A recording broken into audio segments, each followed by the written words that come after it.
Dragon Age Origins, a 2009 critically acclaimed Western RPG, introduced us to a cast of wonderful characters that won the hearts of many the world over. From the bashful and self-deprecating Alistair to the sarcastic and sadistic Morrigan, the 10 or so companions that you have the pleasure of journeying with never provided a dull moment between their campfire quips and ambient dialogue, as you, the Grey Warden, continued your quest to stop the encroaching Fifth Blight that threatened Ferelden and the greater continent of Thedas. Among these would-be heroes was Leliana, a lay sister of the Lothering Chantry, who joined the Grey Warden's party after stepping in to break up a fight in a local bar. Claiming to have had a grand vision from the Maker, Leliana's conviction to the Chantry's teachings was next to none, belying her sordid past as an Orlesian bard. Now, from just looking at her, one may assume that she may be a simple lady of the cloth, but to look upon her in that way is to view burnished glass, the reflection of which heralds death. Those wondering about how she came to be in Lothering, beyond that of what her side quests gave within the base game, would have been ecstatic when Leliana's song was announced. A short, roughly 2-hour DLC detailing some of her past that released in July of 2010. Personally, from drawing out a campfire scene with efficacious mouth movements during a poignant scene that the companions seemed disinterested in, and being stuck in the final battle against a dragon with whispers of light spiraling out from her esophagus as her companions fought tooth and nail to survive, I can't say that she was a companion that I wanted more of a backstory on, but here we are. To make this review palatable, due to the lack of content within the DLC, from here on out there will be spoilers for the entire playthrough, so be warned. Leliana's song places us into the leather boots of the titular bard amidst an Orlesian mission to Denerim with her friend, mentor and lover, Marjolaine, who has tasked her with discreetly sowing chaos within the marketplace. The night is dark and stalls empty, providing ample opportunity for Leliana and her companions, the dwarven warrior Tug, and apostate elven mage Sketch, to cause havoc for the innocent citizens of the city. We are given a brief introduction to our characters by way of Leliana retelling a story with splashback introduction cards for each of the major players of the DLC, providing naught but a nice still image of each of the characters and a nameplate, akin to an introduction page on a PowerPoint presentation presented by an amateur. After the brief introduction, Leliana, ready for anything, embarks into the streets of the marketplace to have some fun. A couple of chests are ripe for looting, some insults are set to be dished, and revenge is ready to be taken. Whilst we see some story content introduced to the DLC, sadly there isn't anything new in terms of gameplay. However, I did enjoy returning to the Dragon Age universe and re-familiarising myself with the controls, though this time for PC rather than my original playthrough that was done on the Sony PlayStation 3. Running around the Denerim marketplace, patrols may fall upon our illustrious party, and it's up to Leliana and her band of merry do-wrongers to put to grave those that would ruin their fun. These battles offer nothing interesting other than an opportunity to practice and get used to the combination of characters that you have, and the skills that you have given them. Whilst the base game gave us a limit of 4 party members, Leliana's song never gives you more than 3. A warrior, a mage, and of course our bard specialising rogue. Having started with level ups available, the first protocol is to outfit your party with skills and abilities that will best benefit your playstyle. I played the game on normal difficulty and didn't find anything too challenging, other than figuring out what you could interact with, until I realised you could hold tab to highlight any items of interest in the field. From here it was simply a matter of collecting treasure and viewing points of interest to gather codex entries. Once you are done fooling around in the streets of Denerim, it's time to undertake the true objective, the Isle of Denerim's estate, to plant some embarrassing papers under the guise of a burglary. Shocked to hear that this is the true nature of their mission, Leliana hesitates for a moment before shaking off her doubts and proceeding. Infiltrating the manor is easy enough, what with the ability to use Sketch's magic to lure enemies into traps that prevent them from moving.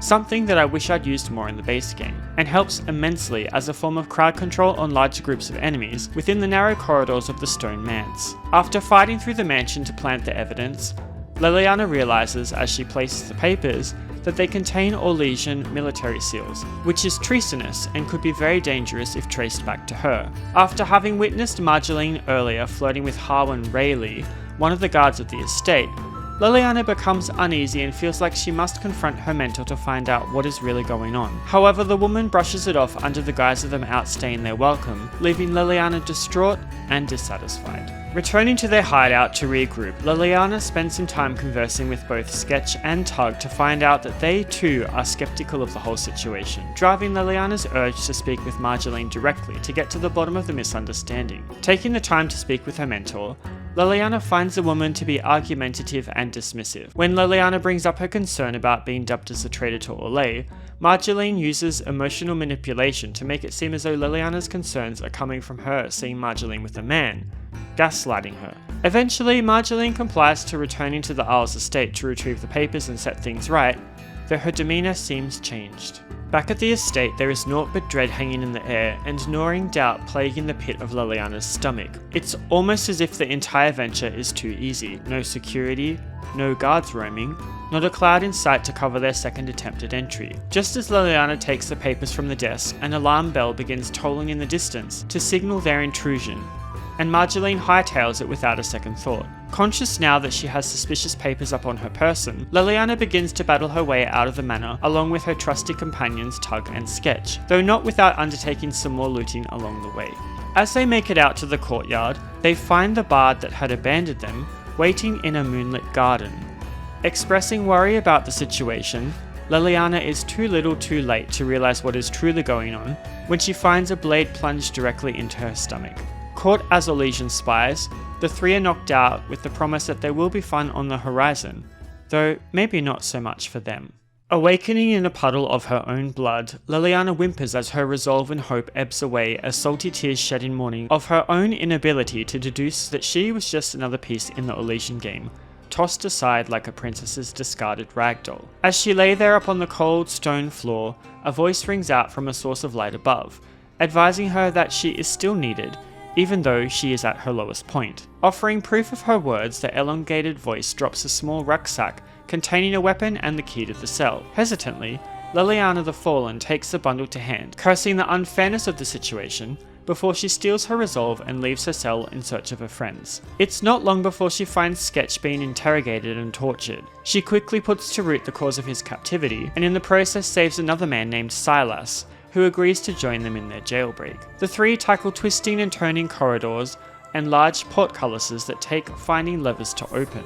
The maze seems never ending and debilitating, almost as though the walls are closing in upon them, suffocating them and stealing their lives from their broken spirits. As they open yet another door, a cloying stench plagues their nostrils, one of death and decay, of those that have recently and long departed. Amidst the numerous deceased, collected like junk tossed aside after being tortured, laying splayed out on a rack is Tug, evidence of foul play in his disjointed limbs and bruised and battered body. Looking up on the body of her companion in despair, something changes within Leliana, as rage begins to kindle within her breast. Promising revenge, she leads her companions through the rest of the dungeon, and to the light at the end of the tunnel. As the embracing light begins to fade and her senses return to her, Leliana finds herself cloistered in an enclave of the Chantry, a sister of the light calling for a woman named Dorothea at Leliana's doubtful stance and dagger in poised hand. It seems she may have collapsed after leaving the dungeon. Arriving in a timely manner, the woman named Dorothea explains that she had previously been in a similar situation, revealing that she formerly came to the Ferelden Chantry to look for a reason to live, and cast off her past. She reveals that she, too, was betrayed by Marjolaine, and the papers that were used to frame Leliana's party had belonged to the Chantry mother. Perhaps because she feels partly responsible for what happened to the bard, she offers assistance and guidance as to the location of the woman who had wronged them both. Taking the time to gather her thoughts, Leliana speaks with both Sketch and Silas to gain an insight into their motivations, and after short conversations, the two decide to join her in her quest. Dorothea warns that the theft of the papers is a far-reaching issue that could affect all nations ministered by the Chantry and would reduce the trust that those nations have in the Maker and his ways. With this in mind, Dorothea reveals that Marjolaine is currently seeking passage on a boat across the waking sea and directs Leliana to where she and her party can find them. Arriving on a stormy eve, along a coast littered with ruined sea vessels and ancient buildings that have given way to age, Leliana catches Marjolaine and Rayleigh as they make their way across a bridge toward the moorings where they will make their escape. Not one to let a grudge go, and for the fate of Tug, our young bard braves errant soldiers, sandstalkers, trained Brontos, and even a dragon as her party finally catches up to the two.